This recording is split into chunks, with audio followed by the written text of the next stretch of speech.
जय बोलो भागवत भगवान को सबैजना बसौँ भक्त वत्सल भगवान को आनन्द कन्द भगवानमा डुबुल्की मार्दै सत्सङ्गको यात्रा प्रारम्भ गरिरहेका छौँ। दान गर्न छुट्नुभएका भक्तहरू यो समयमा सबैजना छुट्टिदिनुहोला। सबैलाई म अनुरोध गर्न चाहन्छु, सबैले सचिवालयमा गएर दान गर्नुहोला।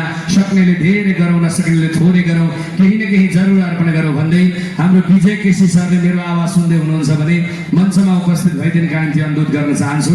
विजय केसी सर, विष्णु थापा सर, यसै गरी हाम्रो बिचमा आचार्य धर्मपत्नी आदरणीय भवानी सुवेदी भण्डारीज्यूको आगमन भएको छ।